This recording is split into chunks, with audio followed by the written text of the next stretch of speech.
कठोपनिषद की चतुर्थ पंक्ति का 13वां ये मंत्र है। अंगुष्ठ मात्र पुरुषो ज्योतिरिवा धूमकः ईशानो भूतभव्यस्य स एवाद्य स उष्वः एतद्वैतत्। अंगुष्ठ मात्र पुरुषो ज्योतिरिवा धूमकः ईशानो भूतभव्यस्य स एवाद्य स उष्वः एतद्वैतत्। अंगुष्ठ के बराबर स्थान में दिखने वाला, अंगुष्ठ जो है वो अंगूठे को कहते हैं ना, हमारे हाथ का अंगूठा है, पैर का अंगूठा है, तो उसको अंगुष्ठ कहा जाता है। तो अंगूठे के बराबर स्थान में रहने वाला, हृदयाकाश में दिखने वाला, हृदयाकाश में दिखने वाला, जीवात्मा दिखने वाला। देखना जो है ना, हम देखने का प्रयोग आंखों के अलावा भी हम लोग करते हैं, ऐसा ही यहाँ पर अनुभव करने को भी देखना ही कह देते हैं। जैसे हम बात करते हैं, ये सब्जी में नमक कैसा है, चख कर देखो। तो ये जो चख कर देखना है, आप अगर आंख बंद कर ले तो भी आप उसको चख सकते हैं और उसको बता सकते हैं। और आंख में सब्जी को डाल करके देखा नहीं जा सकता, या आंख से सब्जी को डाल करके नमक ठीक है या कम है, ज्यादा है, ये नहीं देखा जा सकता। लेकिन हम बोलते क्या है, बातचीत में क्या कहते हैं कि चख कर देखो, छू कर देखो। छूने से कोई चीज पता चलती है, मुलायम है, कहीं उसमें कांटे तो नहीं है, इत्यादि इत्यादि। लेकिन हम बोलते क्या, छू कर देखो। तो छूने के द्वारा जो ज्ञान प्राप्त होता है वो देखने जैसा ही। मुख्य रूप से हम आंखों से बहुत सारी चीजों को देखते हैं, लगातार आंखों से कुछ ना कुछ जानकारी प्राप्त करते रहते हैं, तो इसलिए हर चीज के साथ में देखना लग जाता है। तो यहाँ इसलिए आया कि दिखने वाला परमेश्वर, दिखने वाले का ये कहीं अभिप्राय नहीं है कि भाई इन चर्म चक्षुओं से वो दिखता है। तो पुरुष जीवात्मा तथा परमात्मा ज्योति ही इव ज्ञान प्रकाश से प्रकाशित, प्रकाश के समान अधूमकः धुएं से रहित है ना। अग्नि एक होती है जिसमें धुआं अधिक है और वो अग्नि अच्छी नहीं मानी जाती। एक लपटों वाली अग्नि है, उससे जो लाभ होता है वो धुएं से वैसा लाभ जो है वो नहीं होता।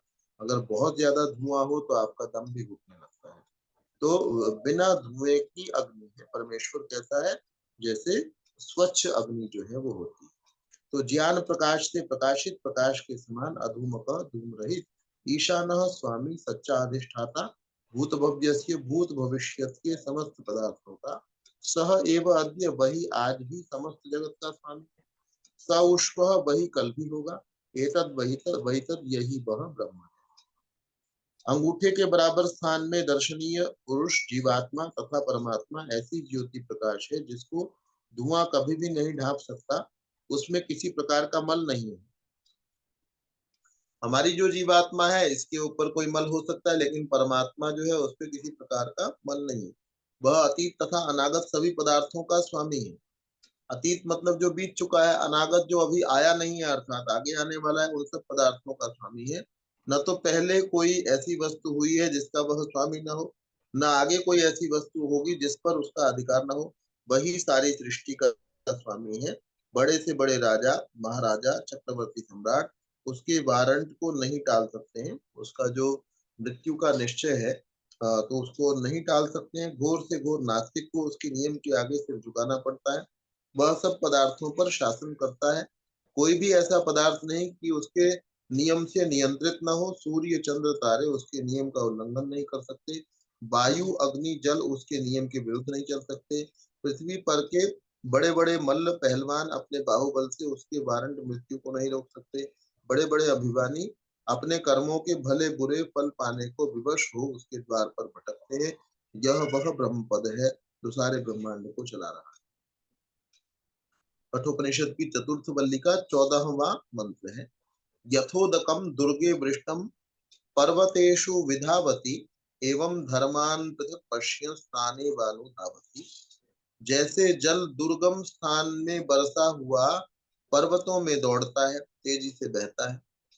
दुर्गम स्थान में दौड़ता हुआ जैसे जल, बरसा हुआ जल पर्वतों में दौड़ता है, इसी भांति धर्मों को गुणों से, धर्मी से गुणी से पृथक देखने वाला उन गुणों के ही पीछे लग जाता है ना। यहाँ पर शब्द आए हैं धर्म धर्मी और गुण गुणी।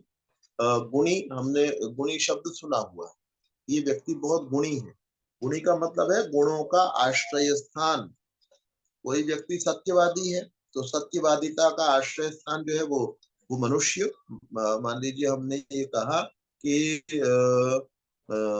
यह जो व्यक्ति श्याम है ये सत्यवादी है, तो वो जो श्याम है वो सत्यवादिता जो गुण है उससे युक्त है, इसलिए श्याम को गुणी कहा जाता है। ऐसे ही धर्मी है, धर्म और धर्मी। उष्णता एक धर्म है ना। उष्णता एक धर्म है।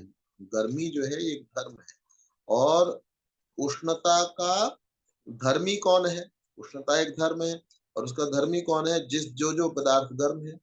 अग्नि जो है ये धर्मी है और उष्णता जो है ये धर्म है। पानी ठंडा है, इसके अंदर पानी जो है ये धर्मी है और ठंडापन जो है ये उसका धर्म है। पानी का धर्म क्या है? ठंडा होना। मनुष्य का धर्म क्या है? मनुष्यत्व।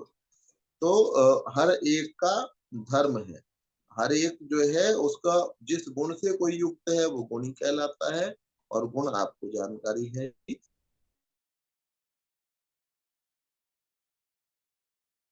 उसका जो। तो ये कह रहे हैं कि इसी भांति धर्मों को गुणों को धर्मी से गुणी से पृथक नहीं किया जाता।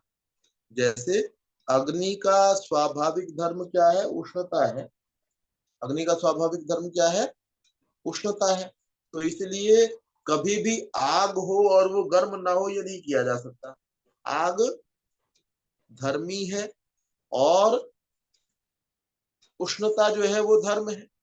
उष्णता रूपी धर्म से कभी भी आग को अलग नहीं किया जा सकता। जब आग ठंडी हो जाती है तो उसको कोई आग नहीं कहता है, उसको राख कहा जाता है। आग जब ठंडी हो जाती है, जब उसने उष्णता को छोड़ दिया तो उसका नाम भी आग नहीं रहता है। तो गुण गुणी को कभी नहीं छोड़ता, धर्म धर्मी को कभी नहीं छोड़ता। शीतलता जल का धर्म है। तो जल जो है स्वभावतः आपने गर्म कहीं कर दिया है और किसी कारण से गर्म हो गया है तो वापस अपने आप अपने स्वभाव में आएगा और वो ठंडा हो जाएगा। जब उसको बाहर से आपने गर्मी का संबंध नहीं दिया या ठंडक का संबंध नहीं दिया तो वो ठंडा अपने आप हो जाएगा। तो जैसे पर्वत के दुर्गम शिखरों पर वर्षा जल पर्वत में ही बह निकलता है, यद्यपि अन्यत्र वर्षा है, तथापि अपने नीचगामी स्वभाव के कारण दूसरे पर्वतों पर नहीं वरन नीचे समतल भूमि में बह निकलता है। ऐसे ही जो मनुष्य किसी वस्तु के धर्मों को उससे पृथक देखता है वह भी उन्हीं धर्मों के पीछे दौड़ता है। तात्पर्य यह है कि धर्म और धर्मी का अविनाभाव संबंध। अविनाभाव मतलब एक नहीं होगा तो दूसरा नहीं होगा। अग्नि है तो उष्णता है, उष्णता है तो अग्नि है। तो जहां धर्म है वहां धर्मी अवश्य होगा, जहां धर्मी होगा वहां धर्म अवश्य होगा। जड़ अचेतन प्रकृति का धर्म स्वभाव बांधना है। अचेतन प्रकृति का स्वभाव जो है, धर्म का मतलब क्या किया हुआ है? स्वभाव। तो वह बांधना है। चाहे हम स्वतंत्रता के विचार से ही प्रकृति को समीप लाए तो भी वह बांधेगी। परमात्मा की उपासना अज्ञान से क्यों न की जाए, उससे आनंद अवश्य मिलेगा। किसी ने भी परमात्मा की उपासना की, अज्ञान से भी कर ली तो भी उसको उसका लाभ मिलेगा। सोचा कुछ और था, हो कुछ और गया, है ना। उसने मान लीजिए परमेश्वर की उपासना किसी ने की थी कि मेरे को कोई चीज विशेष वस्तु प्राप्त हो जाए। वो विशेष वस्तु तो प्राप्त हो ना हो, लेकिन अगर ठीक से उपासना की है तो आनंद जरूर मिल जाएगा उसको, क्योंकि परमेश्वर के पास में आनंद है। जिस वस्तु का जो धर्म है वह उससे पृथक नहीं किया जा सकता। अतः जहाँ पाप है वहाँ भय है, जो पापी नहीं उससे भय नहीं हो सकता। जिस गुण को हम प्राप्त करना चाहे उस गुण के गुणी की उपासना करें। मूर्ख, शराबी, मांसाहारी, दुराचारी, गुरु की संगति से हमें ज्ञान और सदाचार नहीं मिल सकता है। यथोदकम शुद्धे शुद्धम आसिक्तम तादृगेव भवति, कठोपनिषद की चतुर्थ वल्ली का 15वां मंत्र है ये। एवं मुनेर्विजानता आत्मा भवति गौतम। यथोदकम शुद्धे शुद्धम आसिक्तम तादृगेव भवति, एवं मुनेर्विजानता आत्मा भवति गौतम। यथोदकम शुद्धे शुद्धम आसिक्तम तादृगेव भवति एवं मुनेर्विजानत आत्मा भवति गौतम। जैसे जल शुद्ध वस्तु में शुद्ध पवित्र मल रहित सींचा हुआ उसी प्रकार का ही हो जाता है, वैसे ही कम बोलने वाले ज्ञानी मनुष्य का आत्मा होता है। हे गौतम गोत्रोत्पन्न नचिकेतः, आपने किसी ठीक ठाक पदार्थ के अंदर, पहले कोई पदार्थ ठीक था उसमें शुद्ध ही जल डाल दिया तो उसके अशुद्ध होने की संभावना जो है नहीं है। आपने मटमैला पानी डाला है तो उसके अशुद्ध होने की संभावना है। कुछ और गड़बड़ करके पानी को डाला है तो उसका शुद्ध होने की पदार्थ की संभावना है। लेकिन शुद्ध पानी आपने किसी दूसरे शुद्ध पदार्थ में डाला। ऐसे ही मुनि जो कम बोलने वाला है, जो मौन में ज्यादा रहता है और ईश्वर के विषय में चिंतन करता रहता है, उसको भी ऐसा ही जानना चाहिए कि उसकी आत्मा, पवित्र आत्मा परमेश्वर में प्रविष्ट करेगी या उसके सानिध्य में जाएगी तो वो भी उसको मलिन नहीं करेगी और स्वयं भी आनंद के अंदर डूब जाएगी। जैसे शुद्ध जल शुद्ध स्थान पर सींचने से शुद्ध ही रहता है, उसमें कहीं से आकर मल नहीं मिलता, इसी प्रकार जो मितभाषी, मितभाषी मतलब, मित का मतलब होता है कम बोलने वाला, मितभाषी ज्ञान संपन्न, ज्ञान से युक्त है। जितेंद्रिय मनुष्य मन इंद्रियादि के दास न बन करके उससे ठीक ठीक कार्य लेते हैं। आंख से काम लेना और आंख का दास न बनना। आंख जो है ना हमारे काम के लिए, हमारे उपयोग के लिए, हमारा उपयोग क्या है?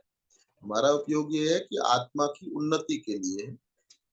आंख का उतना ही उपयोग करना जितने से आत्मा की उन्नति हो, कान का वैसा उपयोग करना जिससे आत्मा की उन्नति हो।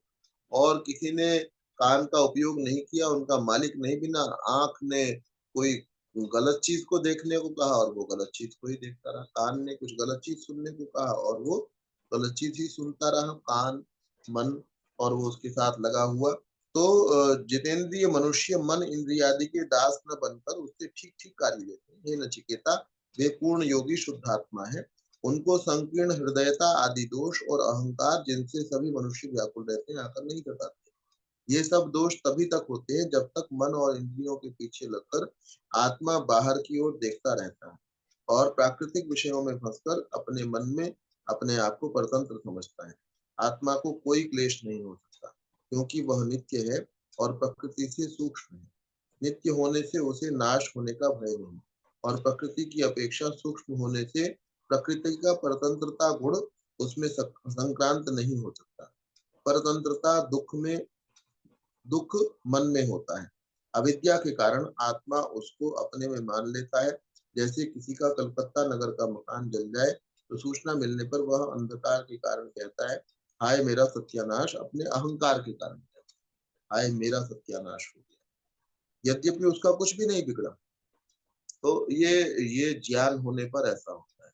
जब अज्ञान है तो अब उसमें आत्मा की कोई हानि नहीं हुई। कलकत्ता में आग लगी, उसका मकान नष्ट हो गया, लेकिन वो बोलता क्या है? अज्ञान होता है तो मेरा सत्यानाश हो गया, मेरा सारा का सारा मकान जो है वो जल गया। तो ये अज्ञान के कारण से वो मकान मेरा था ही नहीं, है ना, मेरे प्रयोग के लिए था, वहां नहीं रहूंगा, कहीं और रह जाऊंगा। इतनी समझ जो है मनुष्य में उत्पन्न नहीं होती। और जब आत्मा का वास्तव में नाश होता है तब वो बड़ा खुश हो रहा होता है। जब आदमी अधोगामी होता है, जिसमें ऐसी क्रियाओं को करता है, ऐसे कार्यों को करता है जिसमें आत्मा का विनाश हो रहा होता है, उस समय के अंदर जो है मनुष्य को ये नहीं लगता कि मेरा सत्यानाश हो रहा है। और जब कोई चीज ऐसी नष्ट हो गई, प्राकृतिक पदार्थ नष्ट हो गया है, प्रकृति में जो था वो नष्ट हो गया, उसको कहता है जी मेरा सत्यानाश हो गया, यद्यपि उसका कुछ भी नहीं बिगड़ा है। यदि जिस मकान में वह रहता है उसको आग लगती तो कथनचित कह सकते थे कि कुछ हानि हुई, क्योंकि अब रहने में कष्ट की कुछ संभावना है। मकान जला, कलकत्ता में रहता है लाहौर में, फिर कलकत्ता वाले मकान के जलने से उसे क्या कष्ट। किंतु मन शुद्ध होने की दशा में आत्मा बाहर की ओर नहीं देखता, क्योंकि उसे उस समय भीतर के दृश्य दिखाई दे रहे हैं।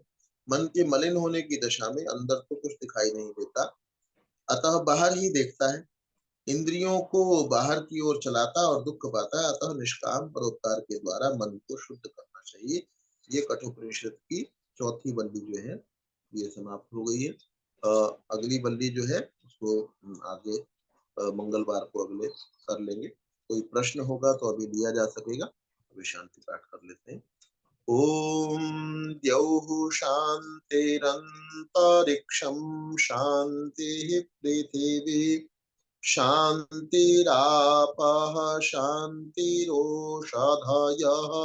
शान्तिः वनस्पतयः शान्तिर्विश्वे देवाः शान्तिर्ब्रह्म शान्तिः सर्वं शान्तिः शान्तिरेव शान्तिः सा मा शान्तिरेधि। ओम शांति शांति शांति। सभी को सादर प्रणाम। सभी का